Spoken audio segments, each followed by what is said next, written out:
Okay, good morning, good afternoon, or good evening, everybody, depending on where you're from.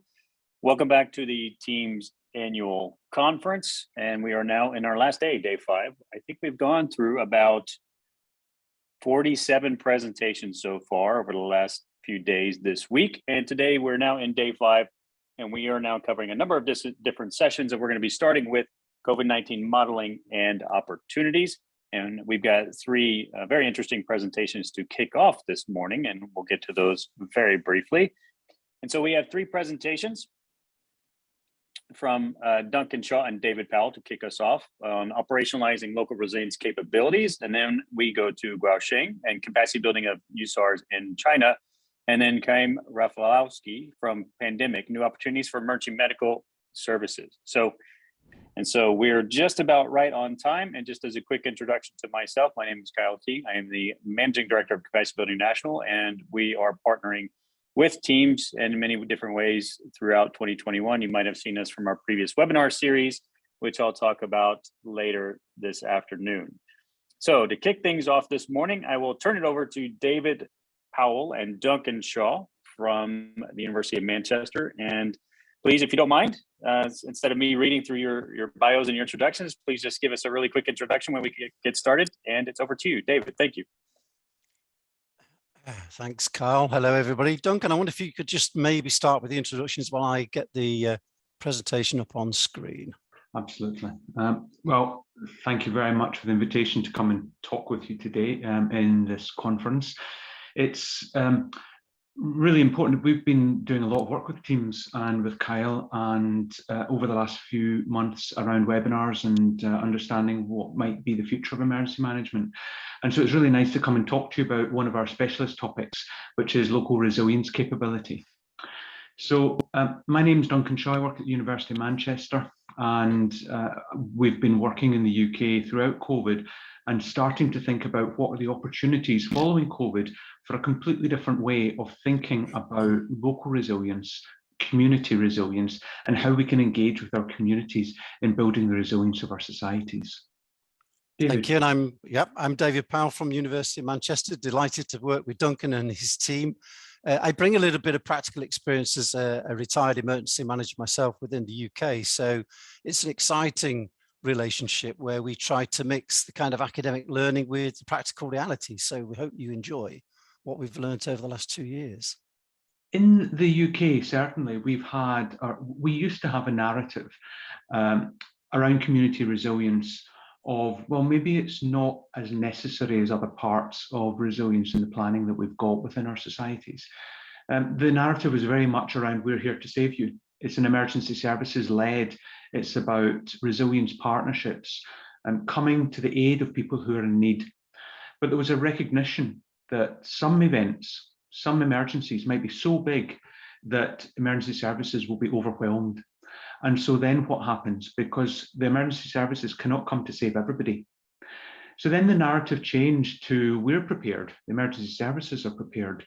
Are you as a member of the public, are you prepared and ready and able to respond should something happen? But then there was uncertainty about, well, how many of our communities are prepared? How many of them will react? How many volunteers will come to provide support? And this was very much where we were before COVID. And then during COVID, we saw that the narrative again changed. And we think that this can change further to be a more permanent narrative in terms of what can we do to support each other? So we need volunteers. Volunteers, please come and help. But communities were there at the very heart of providing for members who were self-isolating from the disease or the virus. Volunteers came in ways that we had previously not expected. Hundreds of thousands of volunteers coming. Some coming through formal means, some coming and supporting very informally. But what can we do to support each other? Emergency services, resilience partnerships, working hand in hand with communities. So then we started to think about, well, what is the UK policy context for this? So a few years ago, 2019, the Community Resilience Development Framework was published by our national government. A few months ago, at the beginning of this year, a government document came out called the Integrated Review. And these two documents really shone a spotlight on a changing face of community resilience, putting much more focus on individuals and their responsibilities, on communities, businesses, organizations, and really trying to think about what might be a new approach to involving our communities in emergency planning, emergency response, and creating resilience of our communities. David. So just looking back again at the experiences of COVID, because I think it's been a fantastic learning exercise. You know, what do we learn around community resilience? Well, COVID certainly gave clarity. You know, communities became the answer to the problems. Communities knew where the vulnerabilities were, as Duncan's already mentioned to you, but they certainly created new capabilities. I mean, you know, the numbers of volunteers here in the UK alone were in the hundreds of thousands, whereas before for most events it would be maybe 100, maybe 200. And I know that's been replicated across the globe, which is fantastic. So I think we've all realized there is an unlimited capacity to be tapped into here of communities, and communities have an energy and enthusiasm and a will to get involved in helping during emergencies. That means that we need to change our mindset. So maintaining, refining, and embedding this new wonderful local narrative of we can also help by preparing communities to help themselves. You know, the ability to nurture and act now before fatigue with COVID or the politics get in the way of trying to, you know, translate this into something more permanent into the future. But also it gives us the ability to truly start looking at some of the inequalities and the fragilities that have been exposed during COVID. And we believe, VCSE, forgive us for the terminology, but the voluntary sector is what that really refers to. We believe the voluntary sector has a key role here going forward in addressing some of those inequalities. We also know that communities are not all in the same place or at the same level. So we're not saying everybody is prepared to be able to help in emergencies, but we are saying you start one by one. You start looking at those that are, you build the capacity, you build the experience, and then you try to share that out amongst communities that are maybe starting up. Disasters are owned by communities, though, is a simple fact. I think we've learned that over the centuries, frankly, not the last few years or decades. You know, communities are always the first to be there at the scene of a response, and they're probably always going to be the last ones there once all the recovery is finished as well. And it's really important to acknowledge that we are there to support them, not the other way around. But it also means we need to create a whole system cohesion now to manage the consequences of emergencies with local government and with local communities. So most people love the idea of community resilience. Community resilience is a term, I'm sure you're aware, that's been around for a long time now. You know, cherished communities supporting each other, communities directing, being involved in their own futures. But very often we found studies and also our personal experience, it just really gets boiled down to leafleting and volunteering. So what do we mean by community resilience in this new capability world? Well, we think it is about individuals, families, you know, individual people, individual groups. It's about community groups who already exist or who can form in the course of an emergency, but it's also about businesses. You know, we've realized how important local services are during the recovery phase of emergencies such as COVID, for example, to keep life going, but also larger scale organizations, be they the third sector, voluntary sector, or indeed some of the large corporate bodies who've come to the fore during COVID and offered tremendous assets and knowledge and skills that local authorities and other responding organizations don't always have. Duncan. So as David said, it's quite a difficult concept to grapple with community resilience, because it's very difficult to understand, well, how do we affect these people? How do we engage? How do we build these people into our response? And should we be looking at the emergency or should we be looking at communities? And sometimes it's not an easy answer. So what we've learned is that very many local authorities, local government in the UK, have been looking at others that have been extremely successful in community resilience.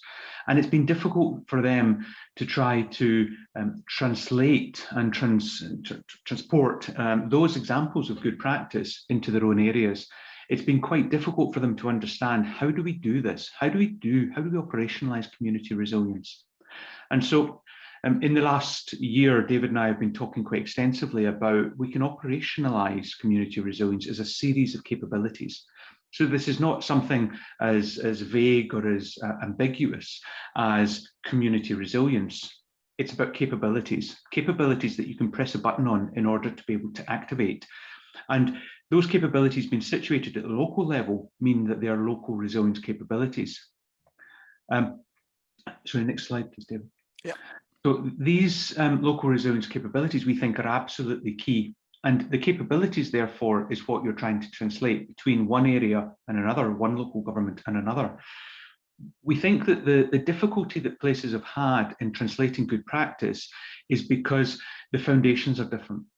If I look at an urban place in the UK and a rural place in the UK, then they have different foundations, they have different communities, they have different structures, they have different, they have consistent guidance or consistent policies. But beyond that, there are lots and lots of differences. So what we think is that in order to translate good practice, we need consistent foundations. Those foundations are very important, but the foundations need to be aligned with the practices. Because if we have practices then that can be translated, they're translated on the same foundations. So some of the work that David and I have been doing is understanding what are these consistent foundations. We're identifying those good practices and then start to embed foundations in other places, and local resilience capabilities can then be formed, can then be translated between different areas.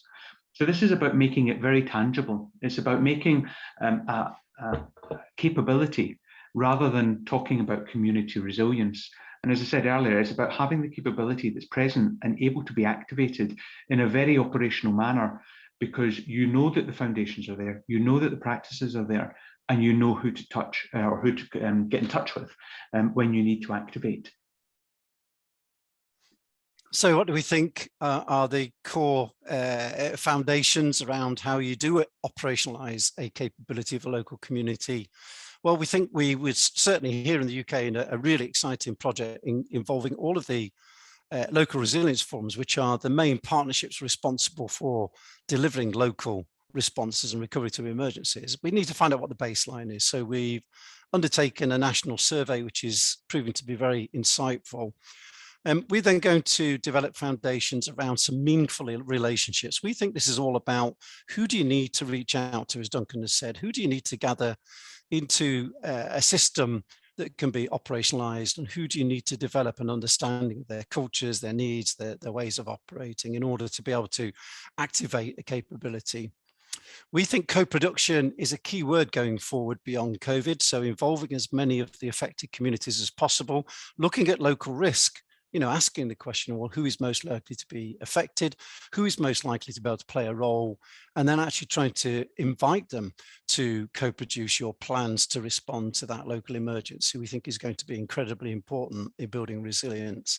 And then identifying those specific resources, assets, capabilities, skills, knowledge, intelligence, you know, the piece that local people, local businesses, local organizations bring to an organized response, and then build a system around that to integrate it into the formal emergency responses. And as a previous emergency manager, this was the bit that fascinates me the most. You know, how do you make sure that local emergency services, non-emergency services, are part of the formal official response, will welcome and will use and will integrate this fantastic capability and additional capacity that's offered by communities.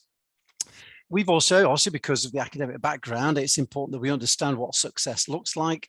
So we've been examining a way to evaluate this system to describe what successful resilience indeed looks like on paper, and then also to evaluate and test the capabilities, you know, rehearse people through exercises with local emergency responders to make sure that what we think they can deliver can actually be delivered on the day. So a really exciting, you know, 7 ground foundations to see if we can make this work.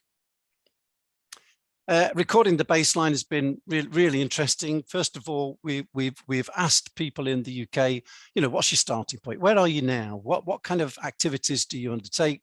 What relationships do you have with the communities that are affected by emergencies, and indeed services, people, family groups, businesses, etc., that can support in the aftermath? Identify where the resources and their experience lie. So look for those skill sets, look for the people out there who can truly help in a very practical way. And then start to understand where some important gaps and needs are, especially around vulnerabilities and inequalities, for example. You know, people who will be particularly affected by an emergency, but will need some additional help. We think that identifying that is probably one of the core steps to understanding what the capability needs to look like. And then, of course, if the baseline changes, be able to understand, well, what is it that we've done as part of this project to improve resilience, and what do we understand that we can share with everybody globally about how we've learned those lessons? Sorry, Duncan, yeah, go on. So one of the aspects of this is understanding who is it that we need to build these relationships with. So we think that local resilience capabilities, they're facilitated, but facilitated by resilience partnerships, not necessarily driven by them. They think that they're designed, driven and implemented by those 4 groups that David mentioned earlier on, in terms of individuals, community groups, businesses and organizations. The voluntary sector is obviously key to this. Local partnerships, the resilience partnerships are absolutely key, but so are individuals, community groups. They provide the weight of response, and so many other things. Sorry, can you click on, please, David? Yeah. So what we're doing in this group of people that David mentioned in an earlier slide, we have a group called the National Consortium for Societal Resilience. We'll talk about that in a little moment. But what we're doing is trying to create resources that sit around these relationships that can help those partners to understand, well, who should they be building relationships with, and what do they ask, and so on, in terms of what's on the slide here. So it's trying to create resources rather than saying, go and build relationships. It's about saying, well, how do I do that? Who do I do that with? And what is it that I need to build a relationship around? Again, this is one of those fundamental foundations that I talked about a little bit earlier in the presentation. So the third activity we think is to start to develop the strategy. Strategy will differ in local areas, but the key word here is about co-producing. So it's not about the resilience partnership. It's not about local government saying, well, this is what we're going to do on community resilience, which we think that certainly in the UK, some parts of the UK have taken that approach of, we will develop the strategy. Well, because communities are so central, as David's described, we need the strategy to be co-produced with communities so that we can appreciate where those risks lie, vulnerabilities lie, where their preparedness is, and how communities can lever agency, their ability to self-determine.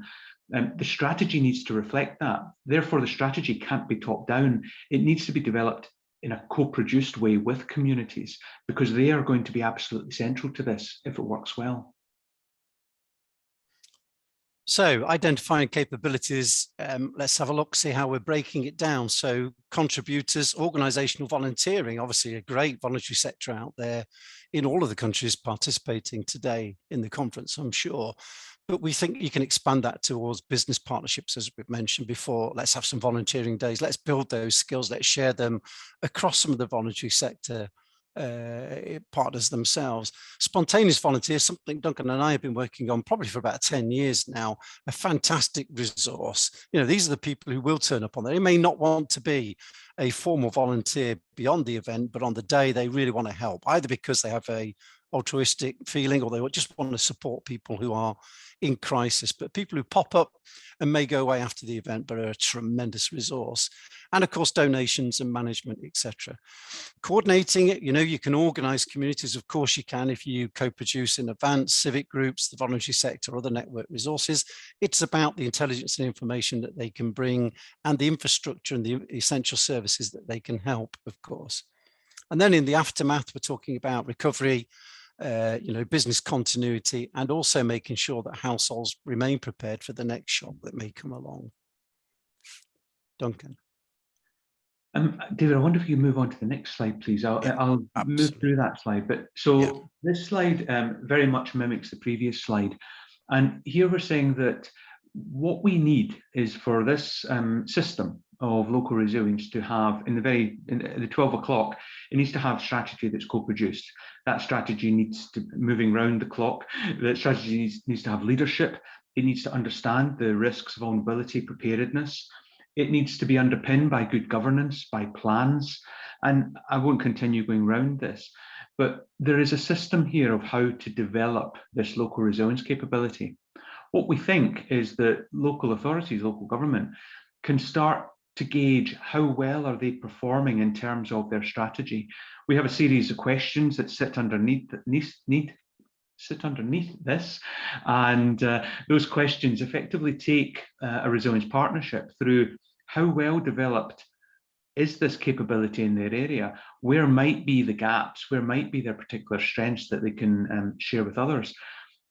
But it's all about how do we understand the strategy, how can we make sure we've got the information, the management systems to be able to deliver this.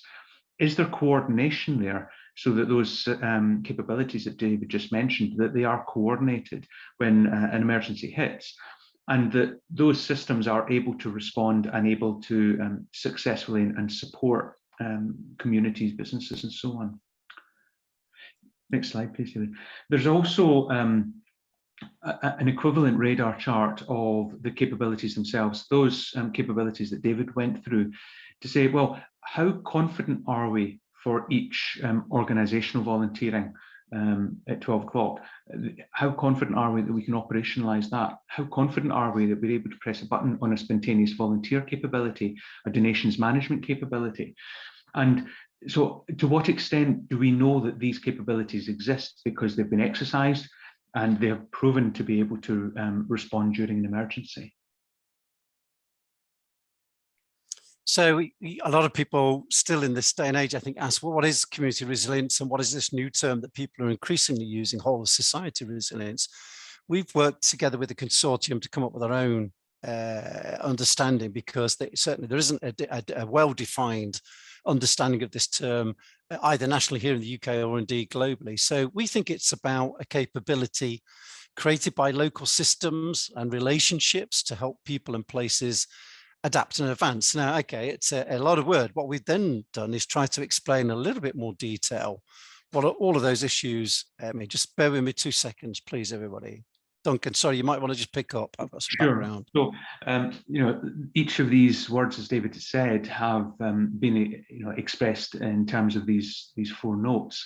But what the definition really tries to do is understand that this is about a capability, and the capability doesn't exist just out there. It needs to be designed. It needs to be nurtured.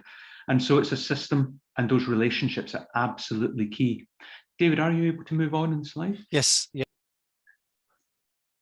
So part of that capability, is a way of designing and developing that capability. David and I have been working very closely to develop a national consortium for societal resilience. Next slide, please, David. This is a consortium across most of the UK. So the resilience partnerships that you can see in purple here are all part of this consortium. They have signed up to working together to understand whole of society resilience. They have suffered from, some of them have suffered from a bit of uncertainty as to how to move forward in this issue. And essentially they want to come together to work together to make sure that they can learn lessons across different areas, and that those lessons can help them to do an even better job on developing capability, on involving communities, and on their strategy for whole of society resilience. David, are you able to? Yeah, thank you. So I won't go through the slide. It just gives you a good view of the buy-in from a wonderful selection across both local and national government, but also the voluntary sector, business, and of course academic sectors as well. So it's a truly exciting consortium through which we hope to develop this system called whole society resilience. There is much more information about the consortium. The vision is on the website. We have LinkedIn spaces and so on. These are all issues that we're talking about through the Manchester briefing. The link to the Manchester briefing is there. The briefing goes out to 50, 60,000 people through Teams, through UN systems and platforms. But essentially what we've got is that we're trying to develop this capability. We're trying to work with local governments to do that. And so David and I, as David said, are very excited about what the future might hold. Thank you for the presentation. Very insightful. Let's see if there's any questions from the audience. And we have, I think, just a couple of minutes here to see if there's any questions. I do have one question while we're waiting for some people to add anything to the chat or the Q&A, which is, it's interesting in terms of resilience, and we're looking at, local communities, and of course, all disasters are local. And I think you've clearly articulated that and the need to focus on communities. What is the impact? Is there any sort of exploration or look into sort of networks of local communities and sort of a network effect? Because there was, I think, and part of that, there was as you correctly identified, a conversation about resources and resource allocation and deliveries and things like that. But what if certain, communities are more prepared than others, or communities have different features than others? Is there a network effect that could be captured and built upon? Yeah, I think we said, look, people I think are a little bit overwhelmed sometimes, Kyle, about the scale of, well, where do you start? Well, the answer is where you've hinted. You look to the groups that do this well, you try to understand exactly why they do it well, what the difference is, and then you start to share that with both local networks and national work. In our case, through the consortium, that's exactly where we've started. So one of the colleagues at the university has been doing some case studies amongst, I think it's about 10, 15 community groups, all of whom can claim to have and strongly claim to have some success, Carl.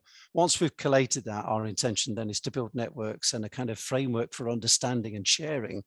But our message, to be very clear to everybody, is, look, start small. Start with those that you can access, and then use the skills that you develop in that relationship building to talk to the next group, and indeed start to engage community groups to talk to each other, because I think that's where the strength is. Okay, great, thank you. So just a couple of quick questions. Are there examples of baseline data compiling to identify multi-hazard risks, risk reduction options, and design resilience pathways in the UK among stakeholder groups? So was the question, is there? Because I read it as a very positive statement, Kyle, that's how it should be done. And you'd expect me to agree with that. We think that risk is the start. I mean, this is all about living with risk, let's be true. It's not living with COVID anymore. It's about living with all risks that we're going to face. So understanding the local risk profile is, of course, the right place to start, because, excuse me, that takes you on to understanding where your vulnerabilities are, where your locations are that may suffer the most. And it allows you to design this capability to be acutely prepared to actually meet that specific risk. And I do like the point that, of course, you should also work during resilience to try to mitigate or indeed prevent the emergency happening in the first place.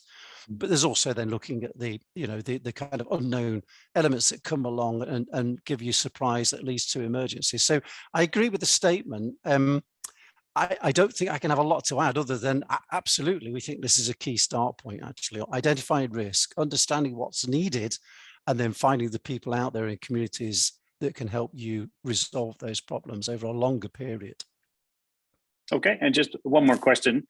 The UK is a small geographical area with a low natural hazards risk. Is the huge number of LRFs a challenge to the viable and joined up effort to deliver societal resilience in the UK? I don't think it necessarily has to be. I'm going to take your point about the low frequency. The issue we have here is that we're not as resilient as those countries who have a higher frequency of large-scale events, Carl. That actually probably makes us less well prepared if you think about it. We do have low probability but very high consequence events such as East Coast flooding, for example. And pandemic, of course, as we found out along with everybody around the world. There is a review of the LRF structure undergoing. I think it will strengthen their role, not weaken it. Whether it will change the geographical footprint of LRFs is an interesting thing. But our start point is resilience is all about local delivery, Carl. So I think actually it has to be about those resilience forums being placed in communities who will be affected by emergencies as being the real start point here. You can't do this nationally. Resilience can't be owned by people who are sat away from the scene of an incident. It has to be done by local knowledge, local resources. Duncan, do you want to add to that one? Yeah, indeed. And even with 38 LRFs in England, some might argue that, as David said, that this is even too many or too large an area that each region has to try and cover. So those regions are very, very different. That means that, as David said, the community is absolutely key. So it's not even about those 38 areas. It's much more than that. It's going down into neighborhoods. It's going down into these very hyper-local areas.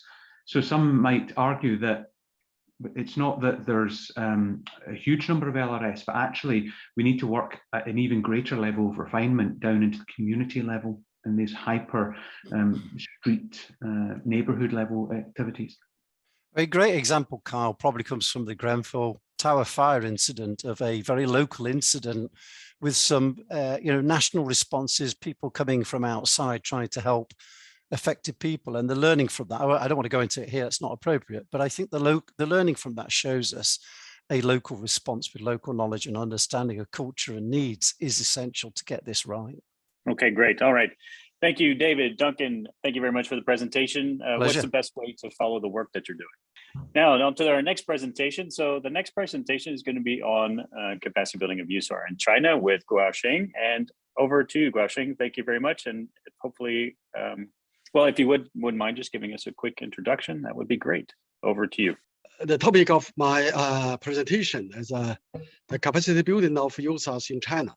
So I'm the professor of National Earthquake Response Support Service of the Ministry of Emergency Management of China.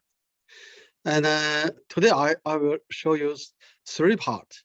The one is the development of the international USAR system and based on the USARS. And the second is China USAR capacity building and the future response and the future development of ERNAP and planning in the developing country.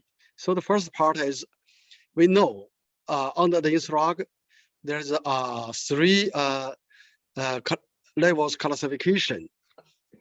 The first one is international classified heavy, medium, light USAR team. And the second one is national USAR team. It's also classified into the heavy, medium, and light.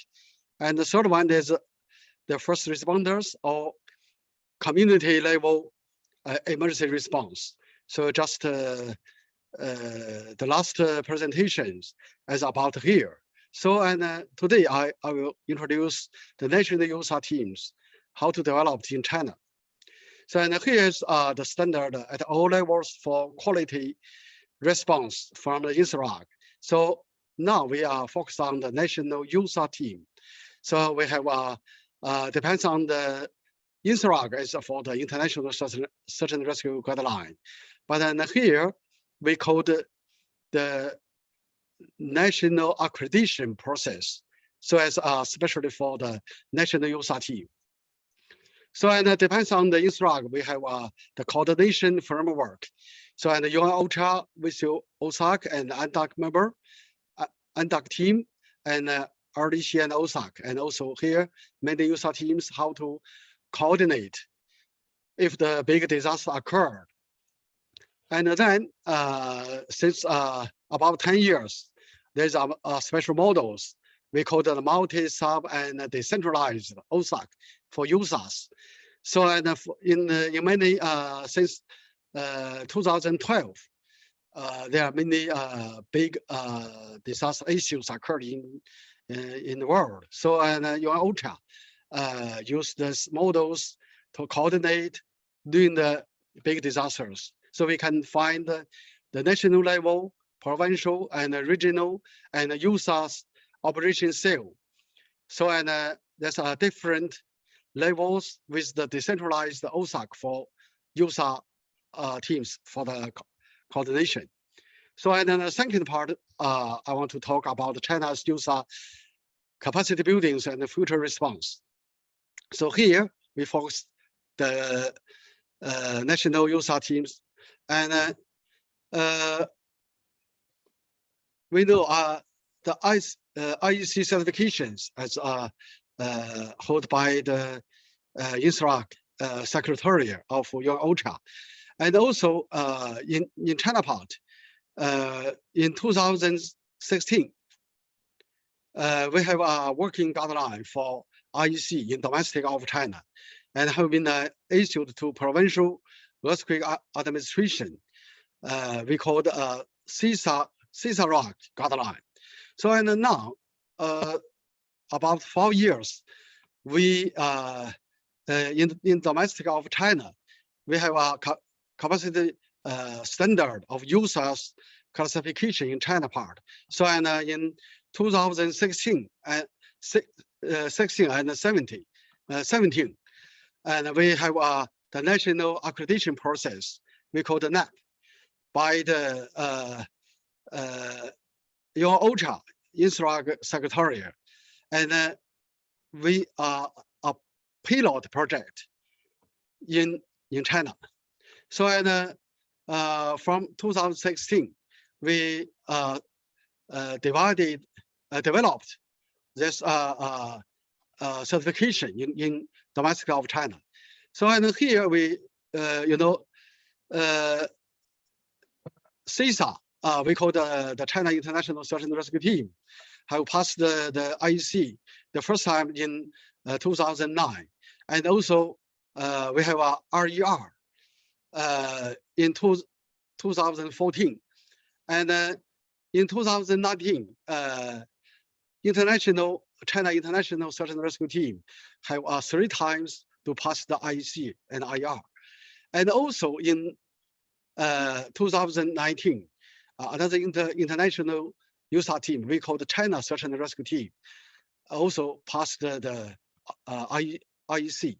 So since 2019, in domestic of China, we have 2 international search and rescue teams.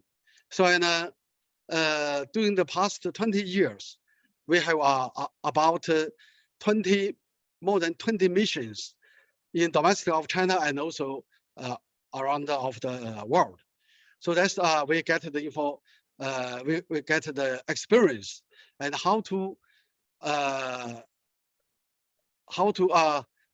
make the capacity building depends on the international search and rescue guideline, and also we depends on the features of the natural disaster and also the man-made disaster in China. So and we as a pilot project, we use the IEC as a domestic of guideline into China part. So in China, we have a classification of disasters in China. We divided into 4 parts: natural disaster and incident disaster, and security and safety, and public health. So and also here, you can see here in this row, we list 7 kinds of natural disaster, and also the incident disaster, and here, and public health. And now we are focused on the natural disaster because that will cause a lot of the huge catastrophe, and many buildings will be collapsed caused by the earthquake. So and here is the natural disaster risk map of China. So here is the historical earthquake disaster in China, and here shows in the past 5,000 years, many earthquake or catastrophe occurred in the whole of China. And here is the geological disaster in China, and also here is the flooding disaster in China, and here the meteorological disaster, and here is the comprehensive disaster map of China. So in here we know the many catastrophes in the history occurred in the east part and the middle part of China. And since this century, we have more than 10 times big earthquake occurred. So surrounding the Tibet, the surrounding the Tibet. So the biggest one is the Wenchuan earthquake here, and the biggest one Wenchuan earthquake here, and here's Yushu earthquake, and also others So and caused many a lot of the disasters, and so that's why we push the AR certification in China, because if we will very quickly and efficiently to make our life search and rescue missions, so we must have international. We not only have the international USAR team, we must have the national level or the community level emergency response.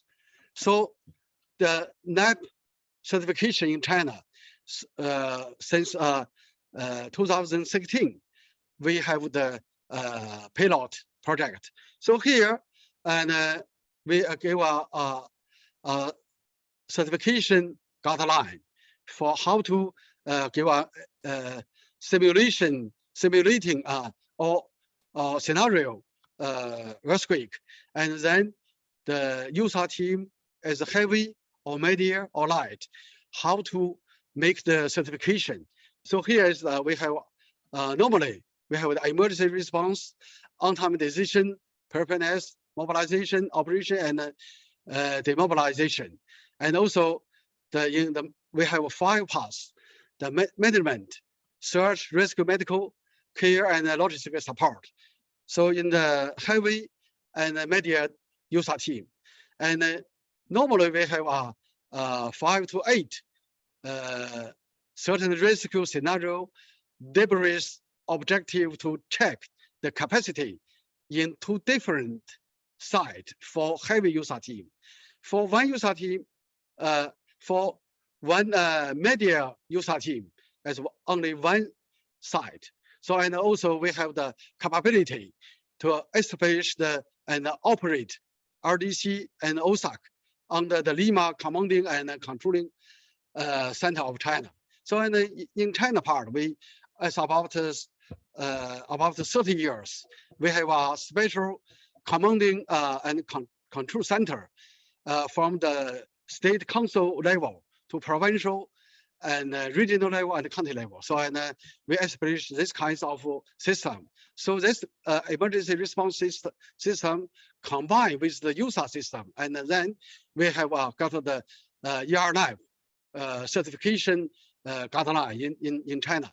So and here is in 2016, the first heavy USAR team of China was established.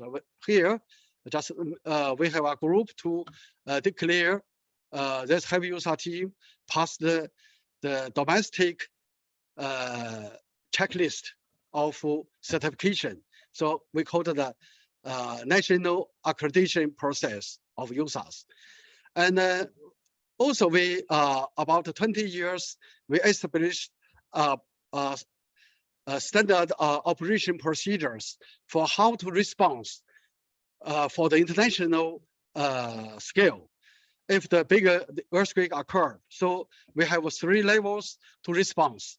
And then if the big earthquake occurred in China, we have 4 levels to response. So national level, provincial level, and national level here, and provincial, regional, and county level. And so since the 2018, the Ministry of Emergency Management of China was founded. So and now we have a coordination and a supervision mechanism in China part. So and we have a response, operation, relocation, recovery, coordination. So and if the catastrophe occurred, we have the first level national response. That's the national level response. And if there's here, and we have the death toll as well over 300. So the caused by the building collapse. And the second level is a regional or provincial level. So as the death toll is between 50 to 299. And third level as a city or regional level, regional response, and level 4 is county response level. So so here is the coordination and the supervision mechanism in China, and also we have normally the state councils of China will respond to level 1 emergency issues. So the Ministry of Emergency will operate. So now we have the operation office of national level mechanism. Now it's located in the Ministry of Emergency Management. So if the first level catastrophe occurred, so the MBM will be hold the whole of the operation process, and also if the public health issues occur, for example, COVID-19. Now it's the in China part is the Ministry of Public Health will operate in the level 1st emergency issues for public health, and here's the divisions of the main principles of different ministries, and also we will give the provide the guidance for the provincial level, so our local government level. So here is the level 2, level 3, and level 4. So from the provincial, regional, and county level. So as belong to the government. And also now MEM is focused on the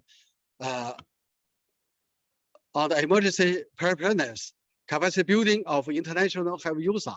So in the first 2 years, we have established the new one international heavy user team, and also we focus on the capacity building of 7 kinds of international rescue teams, as include about the water or water search and rescue, and also mountain search and rescue, and also earthquake, and also aero, and also the chemical park exploration. So this and also the forest fire. So and here is the 7 kinds of international rescue team, and also 4 kinds of domestic rescue team, and also some important science and technology plan, emergency management, and also the assessment of disasters. So but the capacity building of national level user team is the main task for MEM. So the third part is about the future development of ARNAP and the plannings in the maybe in China and also in the developing country. And here we can see here this picture is showed the global seismic risk map. We can find from the China part, from along the Himalaya mountains and the Tibet, we find a very high risk area, and also in the East area, Middle East area, and also to the European country, to the Alps mountain area, and to the France, to the west part of Europe country. And here is a high risk seismic area. And also we find along the North American, the west part of North America and South America, there's a very high seismic risk area. But here we can find this, here's the legend. We can find the green colored as the heavy user team in the world, whole of the world, and the red colored one is a media user team, plus the international heavy user and media user team, plus the certification.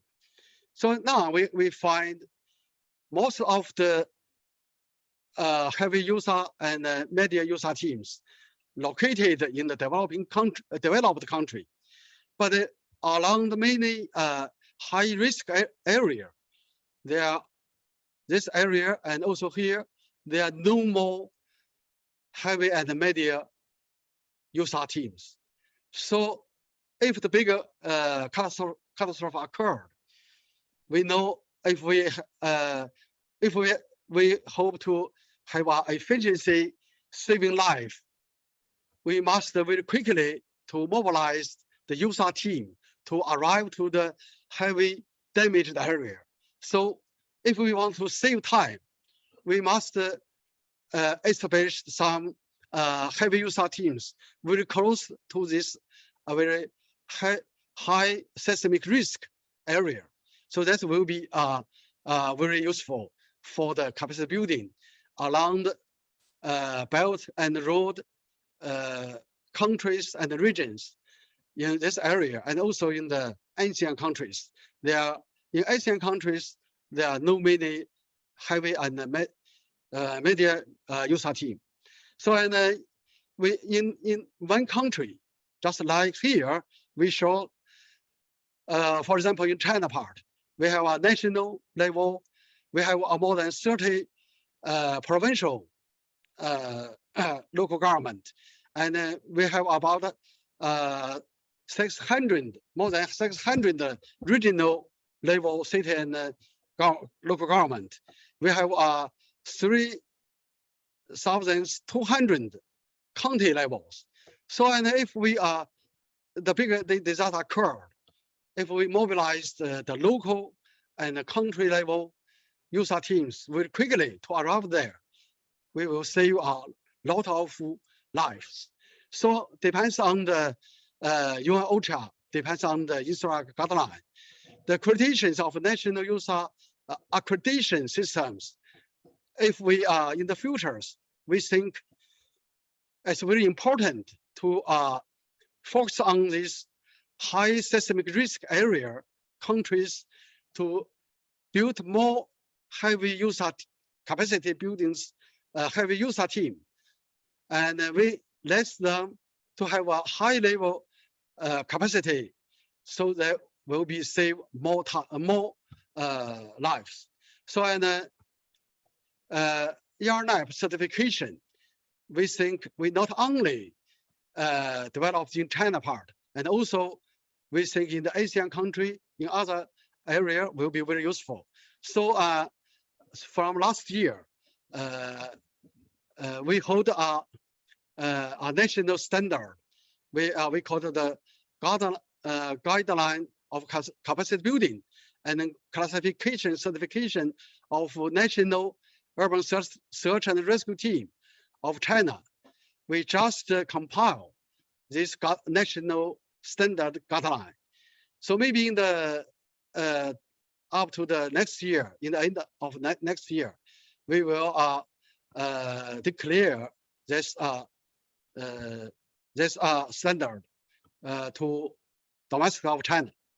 So we think this this national or we call it based INSRAG recognition of NAP, national accreditation process, will not only very useful in China part, and also we think will be very useful for the countries and regions along the road and the belt initiatives. So that's my talk about the capacity building of USAR teams. In China part, we give a pilot project research result, and then we hope through the team's platforms, we can input Chinese experience of capacity building to the international and other countries' national levels, how to build the local heavy USAR teams. So that's my talk. Thanks a lot. Thank you very much for that presentation. I mean, congratulations. That's a significant investment. I was working at one point in developing a heavy USAR team, and that is a tremendous investment and a huge project in terms of not only just resources, but training, equipping, personnel, and everything. So Yes. really tremendous investment and well done for China to be able to build that kind of capability. That's amazing. In the interest of time, if you do have any questions, please use the Q&A session, and Guosheng will stay with us and be able to answer those questions. But in the interest of time, let's go ahead and move to our next presentation. Okay, so next presentation. So Chaim, over to you, and I will go ahead and stop sharing. Good morning, a pleasure being here. My name is Chaim Rafalowski. I'm the Disaster Management Coordinator of Magen David Adom in Israel, and I'll be speaking on behalf of Magen David Adom and the No Fear Project. This morning, thank you for the opportunity for being part of this very interesting and important conference. I will be talking about new opportunities for emergency medical services in times of pandemic. Magen David Adom is an interesting organization. We are basically three organizations in one. We are the National Society, which is part of the international movement of the Red Cross and the Red Crescent Societies. We are the National Blood Bank, and please bear with me as Israelis. We like a lot the word national, but please bear in mind that we are only 9.3 million inhabitants, which my colleagues from China would say, okay, you are a small town in our country, like some other major cities in the world.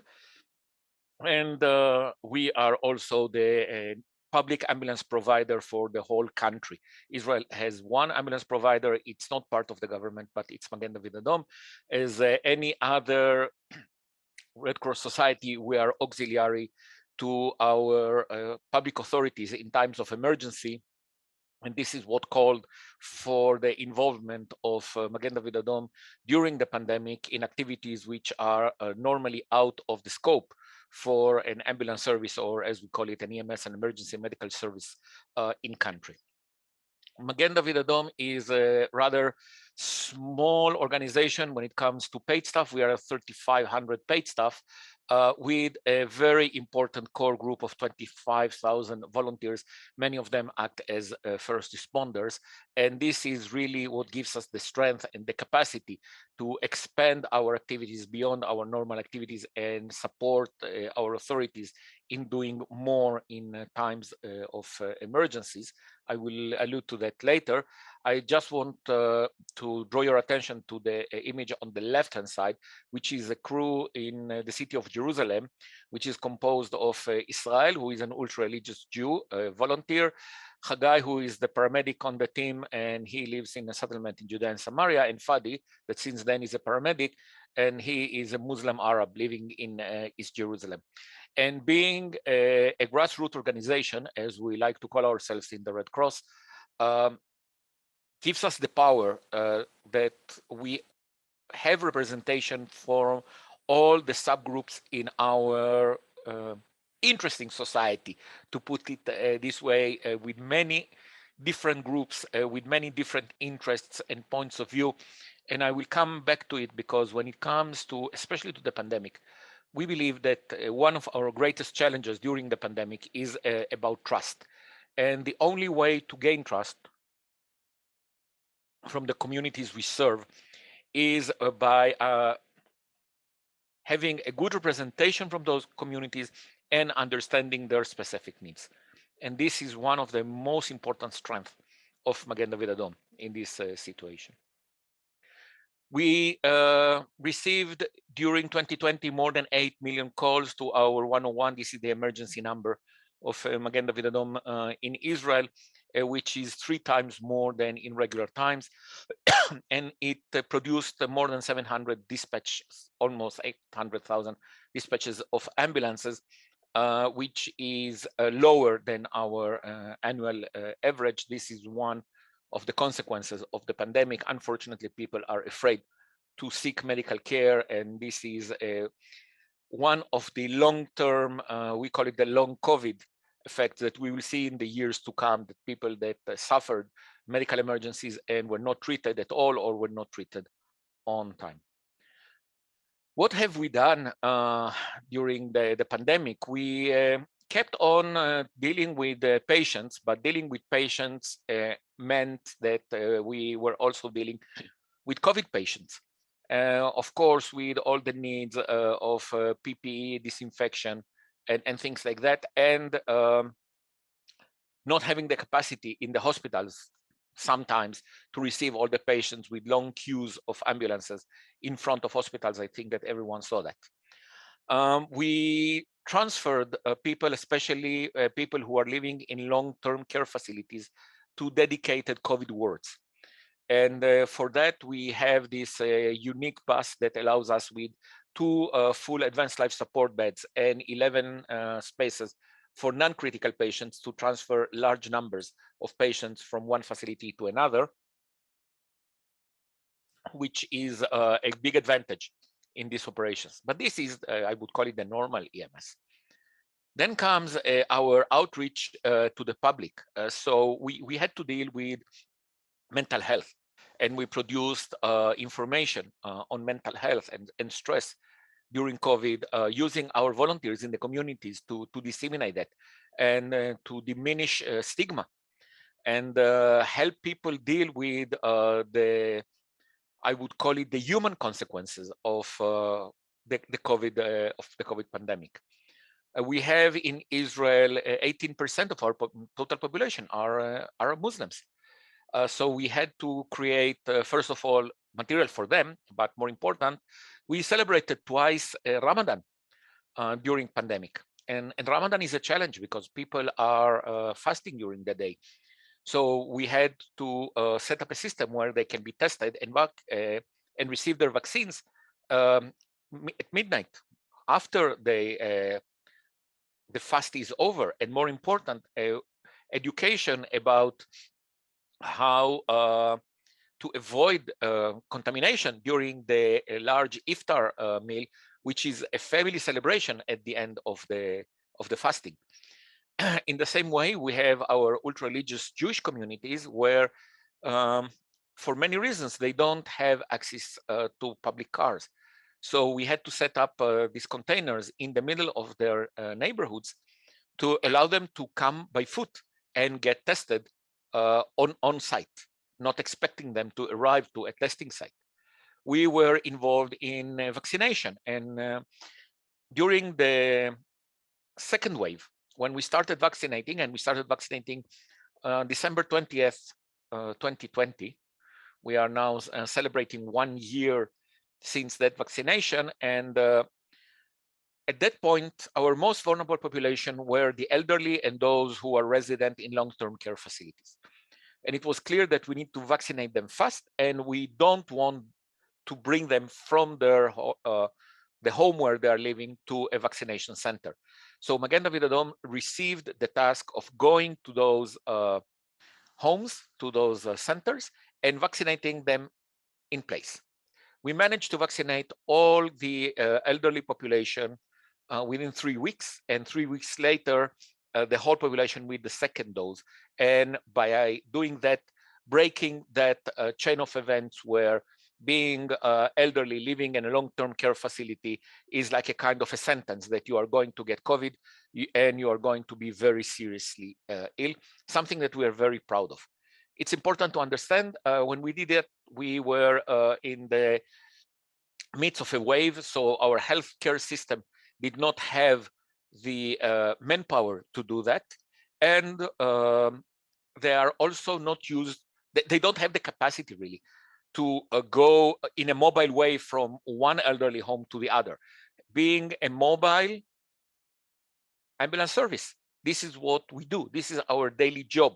So it was for us easy. We agreed with our authorities that we will train our emergency medical technicians and paramedics who normally don't vaccinate people to do that. And by this joint effort of the public health system, primary healthcare system, and Magen David Adom, we really managed to outreach to the most vulnerable and later to isolated communities and really allow them to get their vaccine. And here you can see the collection of convalescent plasma by our blood services. So here you can see the figures, the samples that we are still taking either at home for people who are too sick to get to a sampling center, in the long-term care facilities, and in our drive-through complexes. More than 5 million tests that have been taken and that's the data for mid-November. We are also doing rapid antigen testing. The plasma units that we collected, more than 1 million vaccines that we have administered, and starting this Sunday, we will start vaccinating at schools, children 5 to 11, sorry, and the patients that were transferred. And I would like to show you a short video that was produced to thank and show our gratitude to our staff and volunteers for the hard work they have been doing during this pandemic.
So No Fear.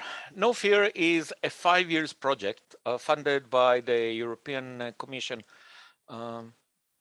research programs.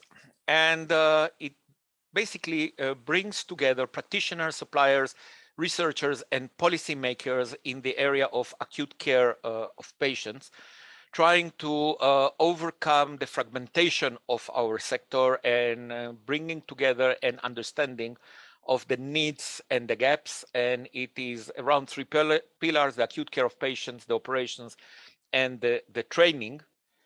And this is our timeline. And on January 16th, 2020, we were still with the idea that we can manage. And then we very fast realized that COVID is here. And we shifted our focus from security-related incidents to COVID, and started a very, very long series of workshops, online workshops and webinars to try and learn very fast what are the lessons observed so far.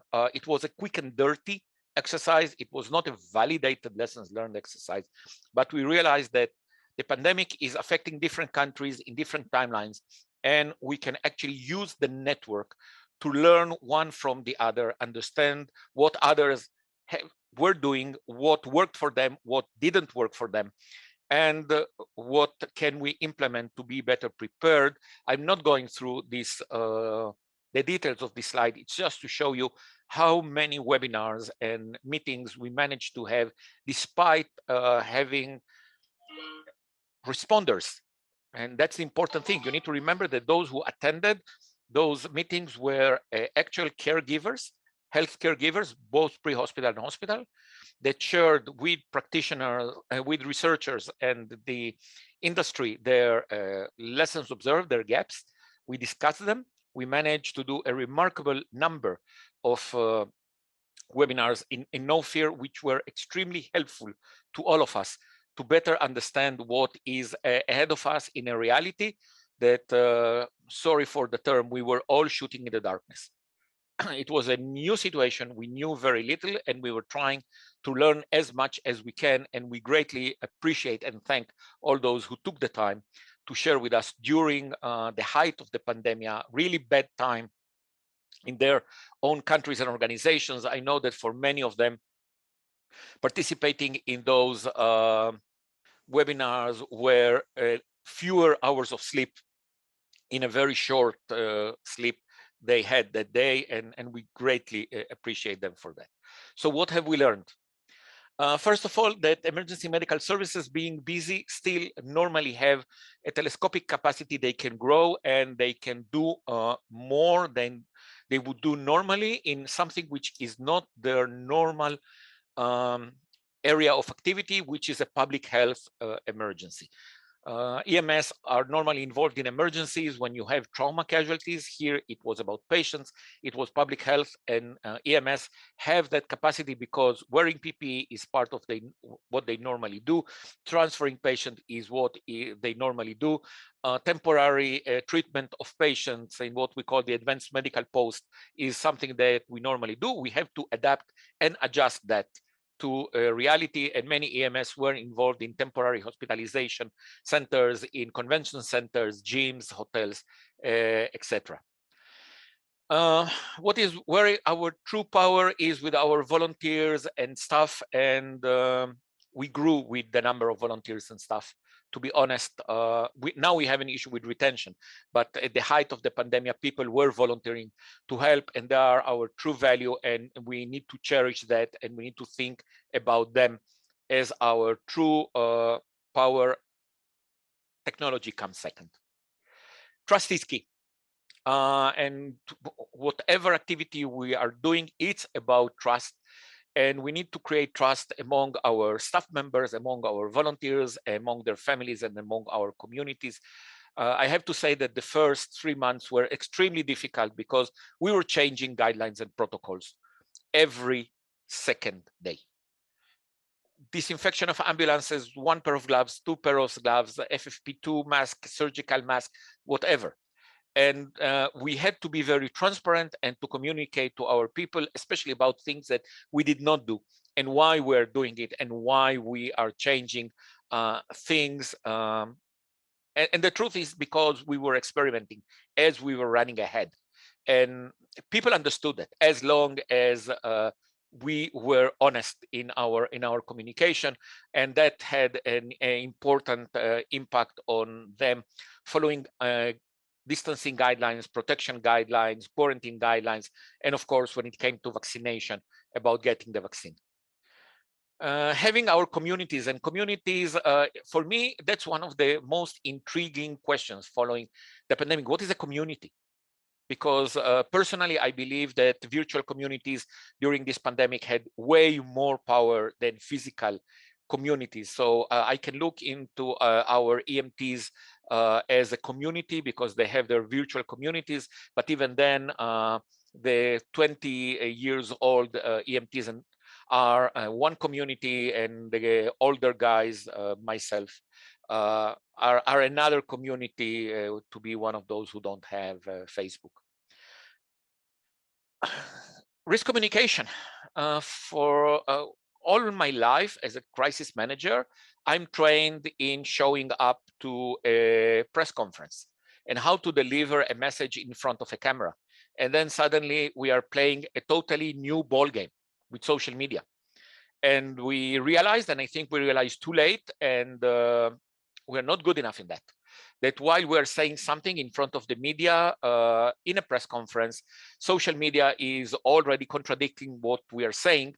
And in many cases, social media has more power than what we are saying in front of the media.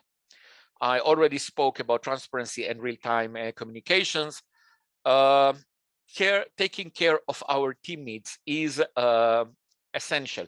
And sometimes it was about stupid things like when we had lockdowns, supermarkets would close early. So people would tell you, I have no problem working a double shift, but if I'm working a double shift, by the time I'm out of the shift, the supermarket will be closed. I will not have food at home. So we had to take care of that. We had to take care of people who are living alone at the town, they are renting, and they don't have the support mechanisms when they went into lockdown. People who are living with their elderly parents and were really afraid of bringing the disease home. And even small things, something that I really like, the London ambulance service last.